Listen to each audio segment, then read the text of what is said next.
Hello everybody and welcome back to The Lost Planeswalker. You're here with me, Jesse, The Lost Planeswalker, and today I want to talk about Modern Horizons 3 and how it compares to Modern Horizons 1 and 2. Modern Horizons 3 is coming out in just under a month. We have a bunch of spoilers ahead of us, commander decks that are coming out with this set, so there's a lot to talk about, but I really wanted to dive in and look at how this compares to the other two sets, because we've gotten a lot of spoilers already. It seems like it's going to be very fun. So yeah, let's see how Modern Horizons is different. Modern Horizons has been an amazing opportunity for designers and players to push the boundaries and make new decks to direct the format into new places that it's never been before. But in my opinion, Modern Horizons sets have always been a double-edged sword. With the forced power increase, this leads to other formats becoming much more powerful, with little to no restrictions on some of those older Eternal Legal formats that will also adopt those cards like Commander, Vintage, and Legacy. These can cause some issues that can take months or years to develop, and as every new set comes out, there's new opportunities, like always. But for pushed cards, this becomes an even bigger issue, in my opinion.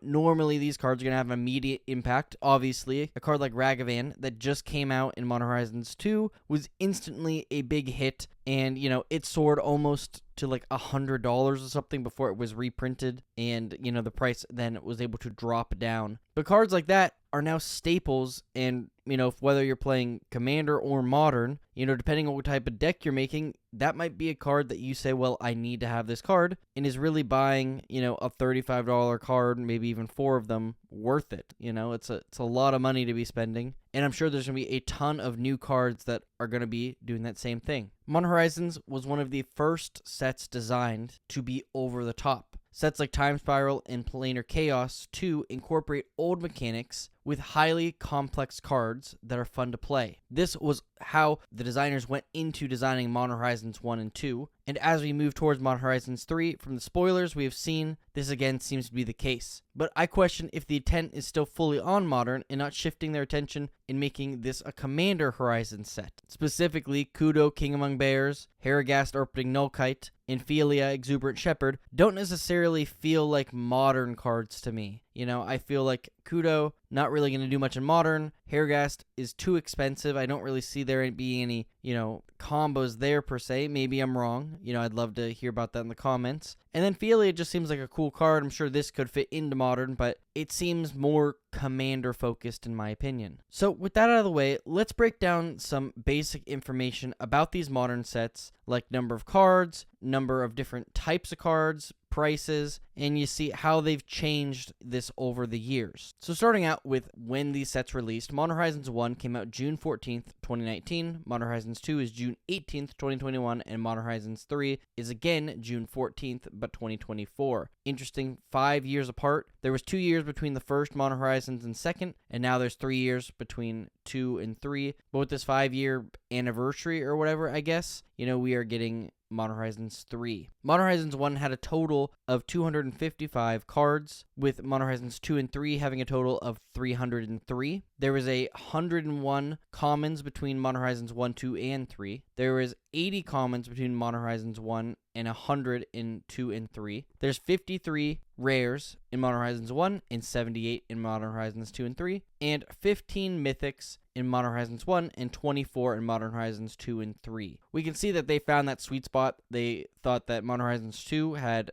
just enough cards in those categories, and there was about a 25% increase in uncommons and around 1.5 times as many rares and mythics in Modern Horizons 2 than there was in Modern Horizons 1. And that again is going to be the case for Modern Horizons 3, which is quite interesting. They didn't increase the number of commons, but uncommons increased and rares and mythics increased even more than that, which makes a lot of sense. If you want to sell more cards, you make more cards of higher rarities that are more powerful. So yeah. So those boxes at release were each for Modern Horizons 1 and 2 around $200. And this time, we're seeing prices, between $270 and up. Now, you could say that obviously those boxes didn't sell for that much at release. They were also marked up. That's what I found they originally sold for. I couldn't find data saying, what they were being marked up to at release, but I know that these boxes are still, relatively expensive because there's a lot of good stuff in them. In Modern Horizons 1, there was a total of 209 new cards being printed into Modern, meaning the remaining cards were older cards that were being reprinted and put into Modern. In a very similar way, Modern Horizons 2, we had 263 cards, about the same amount,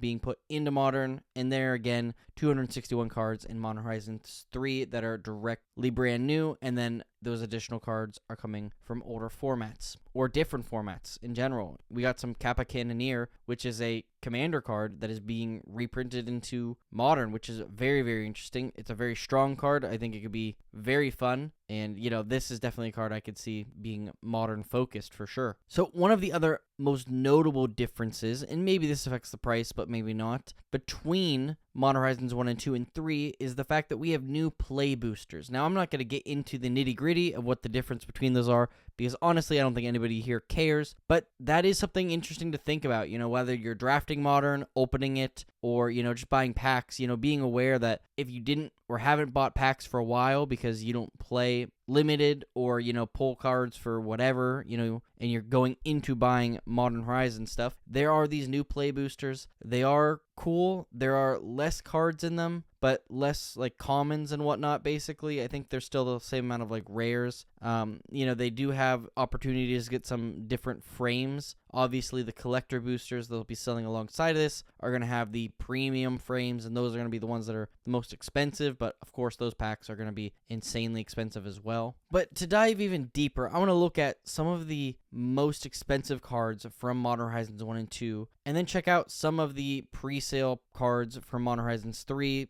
that are listed at the highest right now. Kind of compare what those cards are and kind of see, how these are going to stack up, because at the end of the day, Modern Horizons 3 is going to be pushed farther than 1 and 2. It has to in order to sell well. And because of that, we're going to have more and more expensive cards. We did see a fair number of cards reprinted, especially in Commander Masters from Modern Horizons 1 and 2, which greatly reduced the price on some of those cards. Specifically, Urza Lord High Artificer was like a $40 card, and Commander Masters came around, and that price dropped significantly. So that's a very important change. But let's dive right in and look at those cards. So starting out, we have the first sliver, Force of Negation, and Sword of Truth and Justice. Obviously, all of these are very powerful. Force of Negation is a free counterspell. Of course, that's going to be up there. First sliver, very, very powerful. Commander there. And Sword of Truth and Justice, obviously very good. Next three we had, most expensive for Modern Horizons 1, Prismatic Vista, Flusterstorm, which I believe this one was the buy a box promo, so I think that also helped increase the price there. Ren and 6, obviously one of the most amazing Planeswalkers ever printed, especially for any landfall shenanigans, so very, very good. Ranger Captain Vios, Echo of Eons, and Yawgmoth 3 Inquisition. All, again, very powerful cards. We're starting to see some reprints. I know Yawgmoth here also got reprinted, so the price did drop a bunch. And then lastly, Unbound, Flourishing, Urza Lord High Artificer, and Morphon the Boundless. Notably here again, Morphon here was also reprinted in Commander Masters, so his price did drop. But, those are all very, very popular played cards in a lot of Commander decks. Maybe some of them are more niche, like the first sliver and Flusterstorm, but all of these are, notable standout cards from Modern Horizons 1 that are seen in basically large amounts of decks, whether or not the strategy revolves entirely around them. Sticking Urza in any artifact deck, no matter kind of what's going on there, is quite powerful because he just turns all of those artifacts into additional mana. Or Yawgmoth, for sure, is great in a number of different decks, whether it's from Proliferation to Sacrifice to -1 counters or just drawing cards. He offers a large amount of, flexibility there. Ren in 6, like I mentioned earlier, is just an incredibly powerful card that, either is going to get you some more things. You can ramp quicker, getting your fetch lands out to, perfectly curve your mana, or dealing slight damage, or even if you get them to 7, being able to cast your instant sorcery from your graveyard is just incredibly powerful. With that, let's start to look at Modern Horizons 2, and I want you to look at the cards we received here and kind of understand how much more pushed these are. Because if I was to look at this list of all these cards that I have and just see one versus the other, I would obviously be like, oh, well, yeah, all of these are way stronger, of course.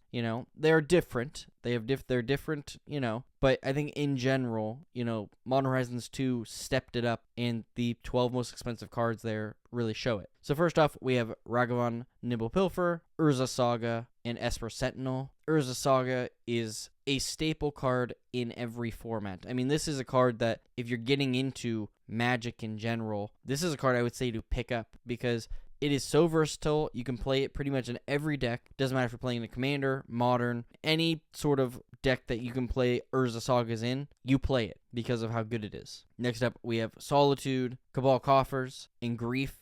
Obviously, these elemental incarnations are very, very good. Fury just got banned from Modern, and the price dropped from like $40 or $50 to $5, which is just incredible. So if you want to pick up a copy for, playing in Commander or something, this is a great time to pick one up. But these are coming back as the bonus sheet cards. I want you to be aware of that. These are cool cards that are highly expensive. They're coming back in Modern Horizons 3 as an opportunity to get them again and get them in a cool new art. So, that is one of the things that they're pushing in this new set. But Cabal Coffers is a staple card, and they reprinted it into Modern Horizons 2. And I don't know how big of an impact it actually made in Modern, but just this reprint in general was great because the price dropped, and we got another opportunity there. Next up, we got some fetch lands with Scalding Tarn, Misty Rainforest, and another elemental incarnation with Subtlety. All of these were super high powered. I'm sure we're going to get another cycle of mythic who knows what's that are just going to be busted beyond compare, that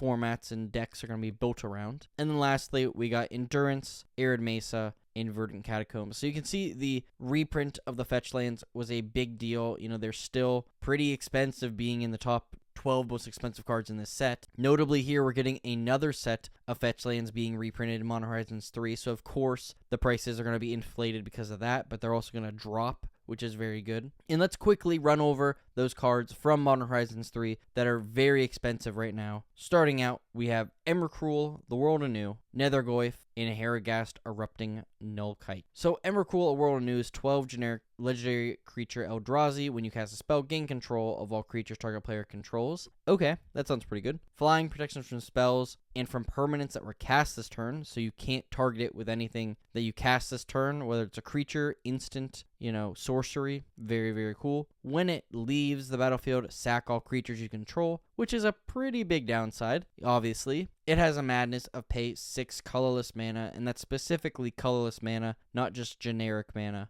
So that's something to keep in mind. But Emrakul, The World Anew is incredible. I mean, this is a modern card. I'm sure there's going to be some way, maybe you're playing a Tron deck where you're going to be able to generate that mana very quickly, discard this, cast this, steal your opponent's creatures, and just swing in and kill them.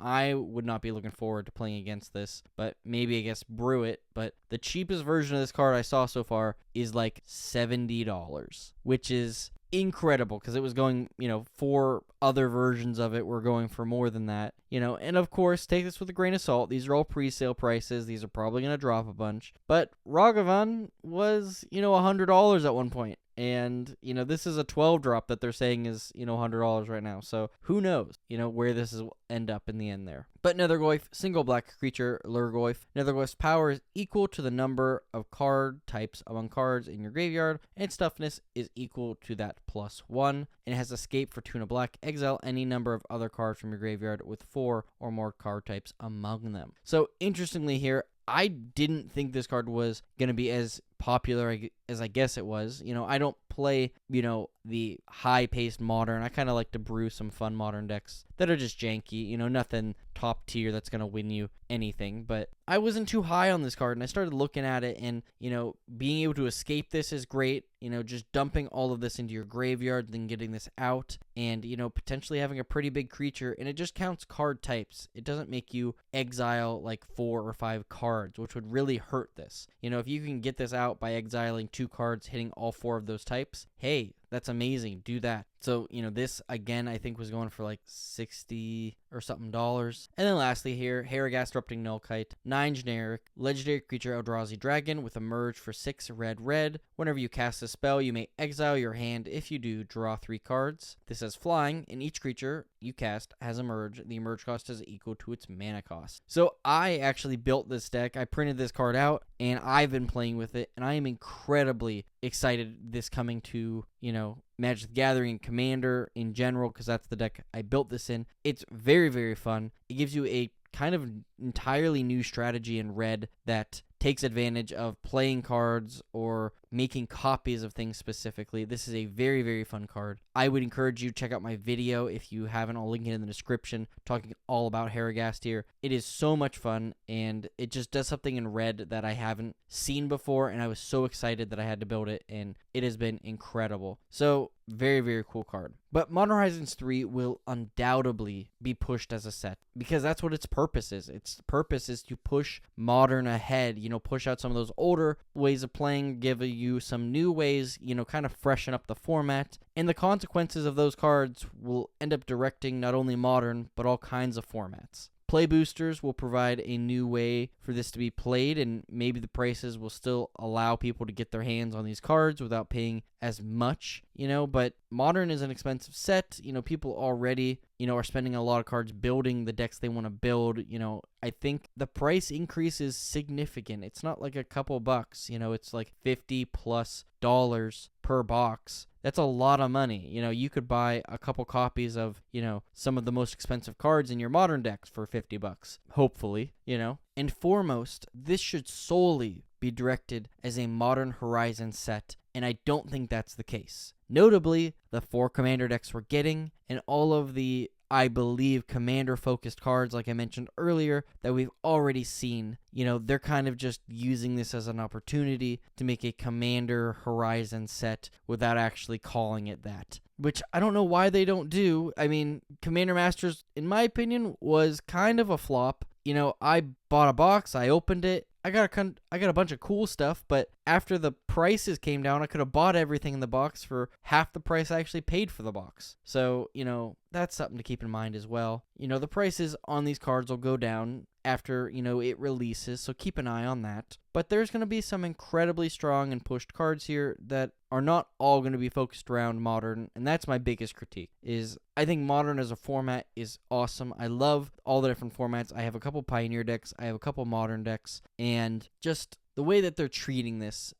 I'm hoping as the rest of the set is revealed, we really get that true Modern Horizons feel, but I feel like that's not going to be the case. But I hope this set looks exciting to you, and you're looking forward to getting your hands on some of these cards, and I just want to say thank you so much for watching.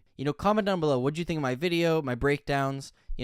Is there any cards in particular that you think stand out so far, or cards that, you think are going to be pushed? Did any of the takes that I did real quick, not going to line up with your thinking? Let me know in the comments down below. I am not a huge Modern, knowledge person. I don't have a lot of information on, what's going on in the format, what cards are really busted. Maybe Harrogast, even though it's a 9-drop, is actually going to be incredible in Modern. I have no idea, but if you would, let me know, I would really, really appreciate it. In addition, if you would please leave a like, share this video with a friend, and subscribe, that would mean the world to me. And I just want to say thank you, thank you, thank you. And today's Scryfall card of the day is Compulsive Research. 4 parts Molten Bronze, yes. 1 part Frozen Mercury, yes, yes. But then what? Thank you so much for watching, and as always, I'll see you later, Planeswalkers.